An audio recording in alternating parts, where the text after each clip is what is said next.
நாம் இருக்கக்கூடிய இடம் இந்த வரலாற்றிலே மிக பெரும் ஒரு திருப்புமை ஏற்படுத்திய ஹுதைபியா உடன்படிக்கை ஏற்படுத்திய இடத்தில் இருந்து கொண்டிருக்கிறோம்.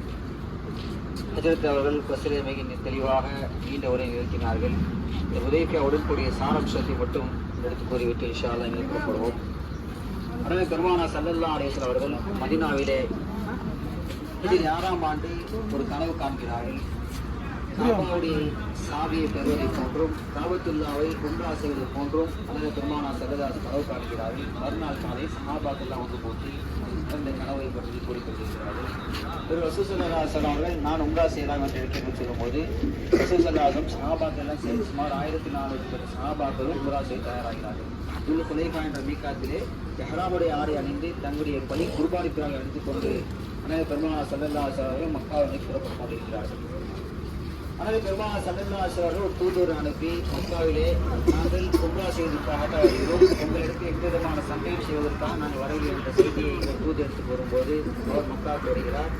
மக்காவுக்கு வந்து ரசூல் ஸல்லல்லாஹு அலைஹி வஸல்லம் துல்லுக்கிழமைகளால் புறப்படுவதற்கு முன்னர் வந்து சேர்ந்து அங்கே இருக்கக்கூடிய சூழலை அங்கே மிகப்பெரிய ஒரு போர் பதற்றம் நிகழ்வது என்ற செய்தியை கூறுகிறார்கள். ரசூல் ஸல்லல்லாஹு அலைஹி வஸல்லம் அவர்கள் மக்காவுக்கு வரக்கூடிய நேரான பாதை தண்ணீர் ஐசா பள்ளிக்கூடிய பாதை தனியும் அந்த இடத்தில் வழியே வர வேண்டும். ஆனால் ரசூல் ஸல்லல்லாஹு பாதையை மாற்றுகிறார்கள். என்று சொன்னால் அந்த இடத்துல காலித் பின் வலீத் ரலியல்லாஹு தஆலா பிறகு இஸ்லாத்தின் ஒரு சஹாபி, அந்த காலித் பின் வலீத் ரலியல்லாஹு தஆலா தலைமையில மிகப்பெரிய ஒரு படை எப்படியாவது முஸ்லிம்களை உள்ளே நுழைய விடக்கூடாது என்பதற்காக மிகப்பெரிய குதிரைப்படை அங்கே பாதுகாப்பு பணியில் ஈடுபட்டுக் கொண்டிருக்கிறார்கள். அதனால பெருமானா ஸல்லல்லாஹு அலைஹி வஸல்லம் ஜித்தா செல்லோட பாதை வழியாக வந்து இந்த ஹுதைபியா என்ற இடம் வரும்போது ரசூல் ஸல்லல்லாஹு அலைஹி வஸல்லம் ஒட்டகம் கஸ்வா ஒரு இடத்திலே வந்து அமர்ந்திருக்கிறது. அப்போது சஹாபாக்கெல்லாம் ஏன் இந்த கஸ்வா முரண்டு பிடிக்கும் என்பதாக ரசூல் ஸல்லல்லாஹு அலைஹி வஸல்லம் கேட்டாங்க. அப்போ சொன்னாங்க, இந்த கஸ்வா ஒருபோது முரண்டு பிடிக்காது. எப்படி அந்த யானைப்படை அபாவில் படை கொண்டு தாக்கியதோ அதுபோல் அல்லாஹ்வின் கட்டளைப்படி தான் இந்த கஸ்வா நடப்பது என்பதை சொன்னாங்க. ரசூல் ஸல்லல்லாஹு அலைஹி வஸல்லம் அவர்கள் கஸ்வா ஒரு இடத்துக்கு முகாமிட்டது, பிறகு இருந்து ஒரு இடத்துக்கு முகாமிட்டது. அந்த இடத்திலே சஹாபாக்கெல்லாம் கூட ஆரம்பித்து தங்கினார்கள். அதனால பெருமானா ஸல்லல்லாஹு அலைஹி வஸல்லம் அவர்கள் இங்க இருக்க ஒரு சூழலில் மக்காவிலே நாம் வந்திருக்கிற செய்தியை நாம் அவர்களுக்கு தெரிவிக்க வேண்டும் என்பதற்காக அது உமரில் அவர்கள் அழைத்து சொல்கிறாங்க, நீங்க போயிட்டு நினைச்சீங்க மக்காவில் குறைஷிகள் எடுத்து நான் வந்திருக்கிற நோக்கத்தை எடுத்து சொல்லிட்டு வாங்கன்னு சொன்னாங்க. உமரில் சொன்னாங்க, யா ரசூலல்லாஹ், நான் குறைஷிகள் மீது கொண்ட குரோதத்தின் காரணத்தினால் அவர்கள் என்னை தாக்கக்கூடும். என்னன்னு சொன்னால் அங்கு பாதுகாக்கக்கூடிய என்னோட பனி அத்திக்கினர் யாரும் அங்கு இல்லை. உஸ்மான் இல்லாத அனுப்பிச்சோன்னு சொன்னா அவர்களுக்கு அங்க குறைஷிகள் இடத்தில் இணக்கமாக இருக்கிறார், அவருடைய குடும்பத்தில் அங்கே இருக்கிறார்கள், பாதுகாப்பாக இருக்கும் என்பதாக கூறினார்கள். அதனால பெருமாள் ஸல்லல்லாஹு அலைஹி உஸ்மான் இல்லாத என்ன செய்யறாங்க, மக்காவுக்கு அனுப்பி அவர்களிடம் நான் வந்திருக்க செய்தி சொல்றாங்க. உஸ்மான் இல்லாத காபத்தில் சூழ்ந்து சொல்றாங்க, நாங்கள் உம்ரா செய்வதற்காக தான் வந்திருக்கின்றோம், உங்களிடத்திலே சந்தேகத்திற்காக நாங்கள் வரவில்லை, எங்களுக்கு எந்த விதமான ஆயுதமும் இல்லை என்பதாக கூறுகிறார்கள். அப்போது அங்குள்ள குறைஷிகள் சொல்கிறார்கள், வேண்டும் என்றால் நீங்கள் உம்ரா செய்து செல்லுங்க, நீங்க உம்ரா செய்து செல்லுங்க, நாங்க மற்றவர்கள் யாரையும் விட மாட்டேன் என்று சொன்னாங்க. உஸ்மான் சொல்றாங்க, ரசூல் ஸல்லல்லாஹு அலைஹி வஸல்லம் உம்ரா செய்யாதவரை நான் செய்ய மாட்டேன் என்பதாக கூறி அங்கே இருக்கிறார். உஸ்மான் எல்லாம் சரிப்படுத்தி வைத்துக் கொள்கிறார்கள். அதற்கிடையிலே இங்கே பேச்சுவார்த்தை தொடர்ந்து கொண்டிருக்கின்றது. ஒருவராக கொண்டு பேசிக்கொண்டே இருக்கிறார்கள். அப்போது ஒரு குறைஷி தலைவர் ஒருவர் வந்து பேசுகிறார், நாம் இனத்திற்குள்ளே நாம் அழைத்துக் கொள்வது எப்படி நியாயம்? அவர்கள் எல்லாம் விவசாயிகள், அவர்கள் நாம் இந்த போரிலே சண்டையிட்டு நீங்கள் எல்லாம் வீழ்ச்சி அடைந்து சொன்னால் என்ன செய்ய அவங்களை விட்டுட்டு இரண்டு ஓடிடுவாங்க என்பதாக சொல்லும் போது அந்த அபூபக்கர் சித்திக் ரலியல்லாஹு சத்தமாக போய்விட்டு யார் விட்டு போடுவார், நாங்க ஒருபோதும் அண்ணனை பெருமாள் விட்டு போக மாட்டோம் தான் சொன்னாங்க. இன்னொரு நபர் திருமணடைய தாரியை பிடித்து எடுத்து பேசிக்கொண்டே இருக்கிறார். இப்போ இன்னொரு நபர் சொல்றாரு, நீங்க மீண்டும் இது போல சொன்னா அவங்க தலையை துண்டித்து இருப்பதாக சொல்றாரு. அப்ப நீங்க யாரு கேட்கிறாரு? அந்த மனிதர் அவருடைய சிறிய தந்தை சகோதரரின் மகன். அவர் நீங்க யாரும் கேட்ட சொன்னா அவர் சொல்றாரு, நீங்க வந்து உங்களோட கதையை நீங்க உங்க கடனை வச்சுட்டு போன அந்த கடனை தான் செஞ்சேன், நான் தான் அடைச்சேன், உங்களுக்கு பிரச்சனை நான் தான் தீர்த்து வச்சேன்னு சொன்னாங்க. அப்ப அந்த சஹாபி ரசூல் ஸல்லல்லாஹு அலைஹி வஸல்லம் இஸ்லாத்தை ஏற்றுக்கொள்ளும் போது இவர் இஸ்லாத்திற்கு கொண்டால் இவர் கடனுக்கு இந்த மார்க்கமும் நாங்கள் பொறுப்பல்ல என்பதாக சொன்னாங்க. அந்த சஹாபி அதோட பேசி முடிக்கிறாங்க. அடுத்த நபர் வருகிறார். இப்படியே பேச்சுவார்த்தை தொடர்ந்து கொண்டே இருக்கிறது. அதற்கிடையிலே மிகப்பெரிய ஒரு போர் பதற்றம் நிலவுகின்றது.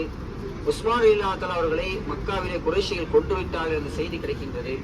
உடனடியாக சஹாபாக்கள் எல்லாம் மிகுந்த கோபத்துடன் எழுச்சியுடனும் அதனால பெருமானா ஸல்லல்லாஹு அலைஹி வஸல்லம் கையை நீட்டி பைஅத் செய்கிறார்கள். அனைத்து சஹாபா ரசூல் என்னோட கை உஸ்மான் இல்லாத கை என்பதாக கை மேல் கை வைத்து பைஅத், உஸ்மான் இங்கே இருந்தாலும் சொன்னா என்னோட கையை பைஅத் செய்வதாக பைஅத் செய்கிறார்கள். எல்லா சஹாபாக்களும் பைஅத் செய்கிறார்கள். மரணத்திற்கு ஏற்பட்ட ஒரு ஒப்பந்தம் அல்லாஹ் தஆலா அந்த ஒப்பந்தம் சொல்லும்போது பைத்துல் ரில்வான் அல்லாஹ்வால் அங்கீகரிக்கப்பட்ட ஒரு ஒப்பந்தம் என்பது அல்லாஹ் தஆலா திரும்ப கூறுகின்றான். ஒப்பந்தம் மிகப்பெரிய ஒரு போர் சூழல் ஏற்படுகின்றது.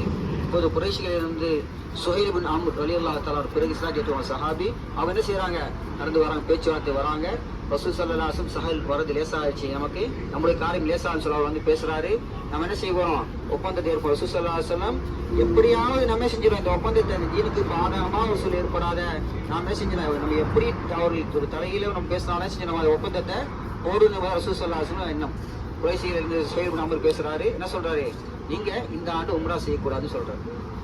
முதலாக சஹாபாக்கு மிகப்பெரிய ஒரு பேரிடி.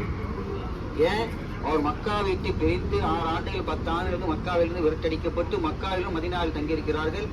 மதினாவில் இருந்து மிகுந்த ஆர்வத்துடன் காபத்துல்லா பார்க்க முடியாமல் மிகப்பெரிய பேர் ஆவலோடு உம்ரா செய்திருக்க வருகிறார்கள். நீண்ட ஆண்டுகளுக்கு பிறகு சொந்த பூமி, சொந்த வீடு எல்லாத்தையும் வச்சுட்டு காபத்துல விட்டு பிரிஞ்சு போனவங்க உம்ரா செய்திருக்கா மீண்டும் வரக்கூடிய இடத்துல தடுக்கும் போது எப்படி இருக்கும். இப்போ நாம சென்னையிலேருந்து விமான நிலையத்தில் ஏறி வரோம், விமானத்து வேறு ஜித்தா விமானம் செய்யறாங்க, அவங்க நீங்க உள்ள போக முடியாது, வெளியில போக வேண்டியது, உங்க நாட்டுக்கு திருப்பி அனுப்ப சொன்னா நம்மளுக்கு மனநிலை எப்படி இருக்கும், எவ்வளவு கஷ்டங்கள் இருக்கு. சஹாபாக்கள் நீண்ட கஷ்டத்தோடு இருக்கிறாங்க. எந்த சஹாபாக்களும் அப்படியே ஒன்றும் புரியாத மாதிரி இருக்கிறாங்க. ரசூல் ஸல்லல்லாஹு அலைஹி வஸல்லம் அவர்கள் அதையும் அங்கீகரித்துக் கொள்கிறார்கள். மீண்டும் சொல்றாங்க, உங்களிடத்திலே கைது செய்யக்கூடிய மக்கள் என்ன செய்யுங்க, நீங்கள் எங்க குறைஷிகள் இடத்தில், இந்த குறைஷிகள் நாங்கள் உங்களை கைது செய்தோம்னு சொன்னா என்ன செய்வோம், மதீனாக்கு திருப்பி அனுப்ப மாட்டோம். அதுபோல உங்களிடத்திலே யாராவது தஞ்சம் அடைந்தார்கள் சொன்னா என்ன செஞ்சீங்க, திருப்பி அனுப்பிச்சுன்னு சொல்றாங்க. ரசூல் ஸல்லல்லாஹு அலைஹி வஸல்லம் அதுக்கு வெற்றுக்கொள்கிறார்கள். அடுத்து சொல்றாங்க, நீங்க என்ன செய்யணும், இந்த ஆண்டு உம்ரா செய்யக்கூடாது, அடுத்த ஆண்டு வந்து தான் நீங்க உம்ரா செய்யணும்னு சொல்றாங்க. இந்த ஒப்பந்தம் சுமார் 10 ஆண்டுகள் நீடிக்கும். இந்த ஒப்பந்தத்தை யார் மீறுகிறாரோ ஒப்பந்தம் முடிவடையும். ஒப்பந்தம் ரெடியாக ரசூல் ஸல்லல்லாஹு அலைஹி வஸல்லம் உமர் கோபமா இருக்கிறாங்க. எதுக்கு ரசூல் ஸல்லல்லாஹு அலைஹி வஸல்லம் சஹாபா உமர் கேட்கிறாங்க, யார் ரசூலல்லாஹ், நம்ம சத்தியத்தில் இருக்கோம், உண்மைத்தானா ஆமீன்கிறார்கள். அவர்கள் அசத்தியத்தில் இருக்கிறார், உண்மைத்தானா ஆமீன்கிறார். நம்ம சத்தியத்தை இருக்கிற நம்ம என்ன செய்யலாம், வீர மரணம் அடையிட்டு சொன்னா, சைதாக்கப்பட்ட சொன்னா நம்ம சொர்க்கம் செல்வோம். அவர்கள் இந்த போரிலே கொல்லப்பட்ட நரகம் செல்ல, உண்மைதானா உண்மை. பிறகு எதற்கு நாம் இவர்களுக்கு இவ்வளவுக்கு கீழே போய் நான் விட்டு கொடுக்கணும் உமரில் கேட்கறாங்க. ரசூல் ஸல்லல்லாஹு அலைஹி வஸல்லம் அமைதியா இருக்கிறாங்க.